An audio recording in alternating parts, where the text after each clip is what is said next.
नमस्कार, Haribhoomi news bulletin में आपका स्वागत है। आज 30 मई 2025 को ज्येष्ठ माह के कृष्ण पक्ष की चतुर्थी तिथि है। राहु काल सुबह 10:42 से दोपहर 12:25 तक रहेगा। हरियाणा में आज मौसम में कई जिलों में बारिश की संभावना है। अब नजर डालते हैं आज की प्रमुख हेडलाइंस पर। भारतीय वायुसेना के चीफ ने उठाए गंभीर सवाल, समय पर पूरे नहीं हो रहे रक्षा प्रोजेक्ट। भाजपा के सिंदूर बांटने पर खड़ा हुआ विवाद। ममता बनर्जी बोली, पीएम मोदी अपनी पत्नी को सिंदूर क्यों नहीं देते। पीएम मोदी ने बंगाल में भ्रष्टाचार और हिंसा पर टीएमसी सरकार को घेरा। अमेरिकी राष्ट्रपति ट्रंप के टैरिफ को फेडरल ट्रेड कोर्ट ने असंवैधानिक करार देकर लगाई रोक। जैसलमेर में सुरक्षा एजेंसियों ने जासूसी के शक में कांग्रेस नेता के पूर्व पीए को पकड़ा। हिमाचल में भी एक गिरफ्तार। मिस ग्रैंड इंटरनेशनल का खिताब जीतने वाली पहली भारतीय मॉडल ने लौटाया खिताब। बॉडी शेमिंग और छेड़छाड़ के लगाए आरोप। हरियाणा, पंजाब और चंडीगढ़ में कल बजेगा खतरे का सायरन। अब खबरें विस्तार से। सबसे पहले बात करते हैं देश की वायुसेना की। पाकिस्तान के खिलाफ ऑपरेशन सिंदूर के बाद सुर्खियां बटोर रही भारतीय वायुसेना के चीफ का बयान बेहद चर्चा के विषय में है। देश में पहली बार किसी वायुसेना प्रमुख ने सिस्टम पर गंभीर सवाल उठाए हैं। Air chief marshal Amarpreet Singh ने गुरुवार को डिफेंस सिस्टम की खरीद और डिलीवरी में हो रही देरी पर कहा कि ऐसा एक भी प्रोजेक्ट नहीं है जो समय पर पूरा हुआ हो। ये सोचने वाली बात है कि हम ऐसा वादा क्यों करते हैं जिसे पूरा नहीं किया जा सकता।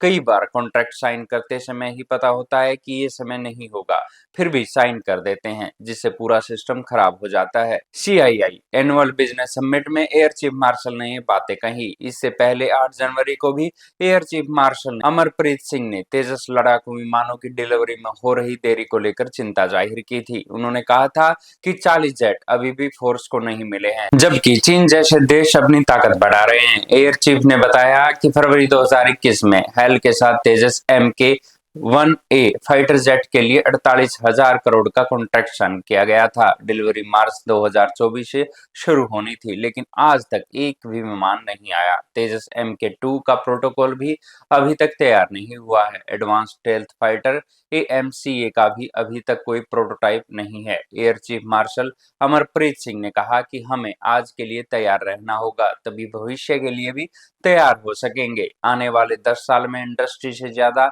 आउटपुट मिलेगा, लेकिन जो जरूरत आज है वो आज ही पूरी होनी चाहिए। हम सिर्फ भारत में मैन्युफैक्चरिंग के बारे में बात नहीं कर सकते, हमें डिजाइनिंग के बारे में भी बात करनी होगी।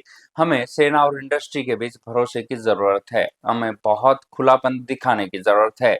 एक बार जब हम किसी चीज के लिए प्रतिबद्ध हो जाते हैं तो हमें उसे समय पर पूरा करना चाहिए। उन्होंने कहा, युद्ध तब जीते जाते हैं जब हमारी सेनाएं मजबूत होती हैं, उन्हें मजबूत बनाना हम सबकी जिम्मेदारी है। एयर चीफ ने ऑपरेशन सिंदूर को पूरे देश की जीत बताया।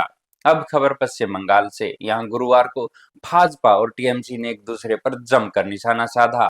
पश्चिम बंगाल की मुख्यमंत्री ममता बनर्जी ने कोलकाता में प्रधानमंत्री नरेंद्र मोदी पर विवादित टिप्पणी की। भाजपा द्वारा घर घर बांटे जाने वाले सिंदूर पर उन्होंने कहा कि पीएम मोदी ऐसे बात कर रहे हैं जैसे हर महिला के पति हों, वे अपनी पत्नी को सिंदूर क्यों नहीं देते। ममता बनर्जी ने कहा कि सिंदूर का संबंध हर महिला से है, सिंदूर को पवित्र माना जाता है, महिलाएं इसे अपने पति से लगवाती हैं। ऑपरेशन सिंदूर को लेकर मैं कोई कमेंट नहीं करना चाहती, हर महिला का सम्मान होता है। दरअसल पीएम मोदी की पश्चिम बंगाल की अलीपुरद्वार में हुई सभा में प्रदेश के भाजपा अध्यक्ष सुशांत मजूमदार ने ऑपरेशन बांग्ला को ऑपरेशन सिंदूर के समान बताते हुए राज्य में तृणमूल सरकार को उखाड़ फेंकने का आह्वान किया था। इसके बाद टीएमसी भड़क उठी। सीएम बनर्जी ने कहा कि ये सुनना दुर्भाग्यपूर्ण है कि ऑपरेशन सिंदूर की तरह ऑपरेशन बंगाल भी करेंगे। मैं उन्हें चुनौती देती हूँ कि अगर उनमें हिम्मत है तो कल चुनाव लड़ें। मोदी तब पश्चिम बंगाल की आलोचना कर रहे हैं जब हम आतंकवाद के खिलाफ केंद्र का समर्थन कर रहे हैं। वहीं पीएम मोदी ने गुरुवार को पश्चिम बंगाल में अलीपुरद्वार में करीब 32 मिनट तक संबोधन दिया। पीएम ने अपने भाषण में ऑपरेशन सिंदूर, पाकिस्तान, ममता सरकार के भ्रष्टाचार और केंद्र की नीतियों का जिक्र किया। राज्य की सत्ताधारी टीएमसी पर जमकर निशाना साधा। राज्य की सत्ताधारी पार्टी टीएमसी पर निशाना साधते हुए मोदी ने कहा कि केंद्र की बीजेपी सरकार देश भर में गरीबों को पक्के घर दे रही है, लेकिन यहाँ लाखों परिवारों का घर नहीं बन पा रहा है, क्योंकि टीएमसी के लोग इसमें भी गरीब के पास से कट और कमीशन की मांग कर रहे हैं। उन्होंने बंगाल में हुई हिंसात्मक घटनाओं पर भी टीएमसी सरकार को जमकर घेरा। अब खबर पाकिस्तान के जासूसों की। जैसलमेर में सुरक्षा एजेंसियों ने जासूसी के शक में कांग्रेस के पूर्व पीए और एक सरकारी कर्मचारी को पकड़ा है। सरकारी कर्मचारी शकूर खान मुंगालिया जिला रोजगार कार्यालय में क्लर्क है। आरोप है कि वो अपने विभाग को बिना बताए पाकिस्तान की यात्रा पर गया था। वो 2008 में पूर्व मंत्री और कांग्रेस नेता सालेह मोहम्मद के निजी सहायक के पीए के तौर पर काम कर चुका है। उस वक्त सालेह मोहम्मद पोखरण से विधायक थे। शकूर को बुधवार को रोजगार कार्यालय से सुरक्षा एजेंसियों ने पकड़ा। उसे पाकिस्तान यात्रा को लेकर पूछताछ की गई।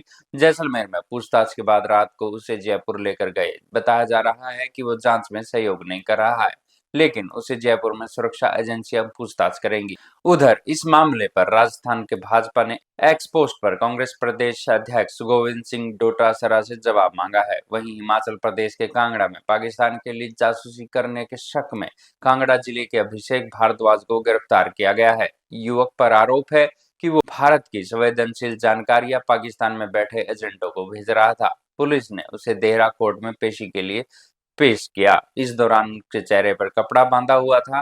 पुलिस ने दोपहर बाद आरोपी को कोर्ट में पेश किया, जहां से उसे 5 दिन की पुलिस रिमांड पर भेज दिया गया है। पुलिस के अनुसार अभिषेक कॉलेज से ड्रॉप आउट है। वो ऑनलाइन माध्यमों से देश विरोधी गतिविधियों में शामिल हुआ था। फेसबुक पर उसके 3092 फ्रेंड्स हैं, जिनमें बड़ी संख्या में पाकिस्तान से कनेक्शन है। अब बड़ी खबर मॉडलिंग जगत से। मिस ग्रैंड इंटरनेशनल का खिताब जीतने वाली पहली भारतीय और जालंधर की रहने वाली 20 वर्षीय मॉडल रेचल गुप्ता ने अपना ताज लौटा दिया है। उन्होंने सोशल मीडिया अकाउंट्स पर 56 मिनट का भावुक वीडियो पोस्ट किया। उन्होंने रोते हुए संगठन पर टॉक्सिक वातावरण, वादा खिलाफी और दुर्व्यवहार जैसे गंभीर आरोप लगाए। रेचल ने अक्टूबर 2024 में बैंकॉक में आयोजित प्रतियोगिता में यह खिताब जीता था। इससे पहले अगस्त 2024 में जयपुर में आयोजित मिस ग्रैंड इंडिया 2024 प्रतियोगिता में विजेता बनकर उन्होंने अंतर्राष्ट्रीय मंच पर भारत का प्रतिनिधित्व किया था। रेचल ने कहा कि उन्हें वजन को लेकर परेशान किया जाता था। एक बार उनके पास एक रिप्रेजेंटेटिव को भेजा गया, जो उन्हें अलग-अलग जगह पर पिच करके बोला था कि तुम्हें यहाँ से वजन कम करने की जरूरत है। वहीं ऑर्गेनाइजर ने भी वादा और अनुबंध तोड़ने का आरोप लगाते हुए ताज को वापस भेजने को कहा है। अब बड़ी खबर हरियाणा में पंजाब से। हरियाणा में पंजाब व चंडीगढ़ में एक बार फिर खतरे का सायरन बजेगा। ऑपरेशन शील्ड के तहत इन तीनों राज्यों में अब 31 मई को मॉक ड्रिल और ब्लैकआउट होगा। केंद्र सरकार ने मॉक ड्रिल के लिए नई तारीख तय की है। इससे पहले 29 मई को यानी गुरुवार को मॉक ड्रिल होनी थी। हालांकि बुधवार शाम को केंद्र सरकार ने इसे स्थगित कर दिया था। इसमें हवाई हमलों से बचने का अभ्यास किया जाएगा। इसके साथ ही सुरक्षा और इमरजेंसी व्यवस्थाओं को भी जांचा जाएगा। इससे पहले 7 मई को मॉक ड्रिल की गई थी। इस दौरान हवाई हमलों की चेतावनी के लिए सायरन बजाकर लोगों को आगाह किया गया था। इस मॉक ड्रिल और ब्लैकआउट के जरिए सरकार का मकसद राज्य में इमरजेंसी तैयारियों को देखना, युद्ध या हवाई हमले की सूरत में जवाब देने की क्षमता को बढ़ाना है।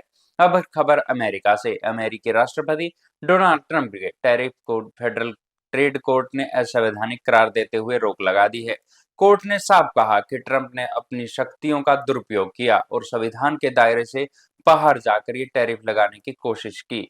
मैनहट्टन की federal court of international trade ने ट्रंप के इस कदम को गैरकानूनी ठहराया। कोर्ट ने 3 जजों की बेंच ने कहा कि ट्रंप ने international emergency economic powers act IEEPA का गलत इस्तेमाल किया। ये कानून राष्ट्रपति को आपातकाल में कुछ खास शक्तियां देता है, लेकिन कोर्ट ने माना कि ट्रंप ने इसे बिना ठोस आधार के इस्तेमाल किया। इस मामले में लिबर्टी जस्टिस सेंटर ने 5 छोटे अमेरिकी बिजनेस की ओर से मुकदमा दायर किया था, जो इन टैरिफ की वजह से प्रभावित हो रहे थे। 12 अमेरिकी आयातकों ने भी कोर्ट में याचिका दायर की थी। इन दोनों ने तर्क दिया था कि टैरिफ से छोटे व्यवसाय को भारी नुकसान है, क्योंकि आयातित सामान की कीमत बढ़ने से उनकी लागत बढ़ रही है। कोर्ट ने इन दलीलों को सही माना और कहा कि राष्ट्रपति के पास इतने बड़े पैमाने पर टैरिफ लगाने का संवैधानिक अधिकार नहीं है। हालांकि ट्रंप प्रशासन ने इस फैसले के खिलाफ तुरंत अपील करने की बात कही है। ट्रंप ने अपने सोशल मीडिया साइट पर दावा किया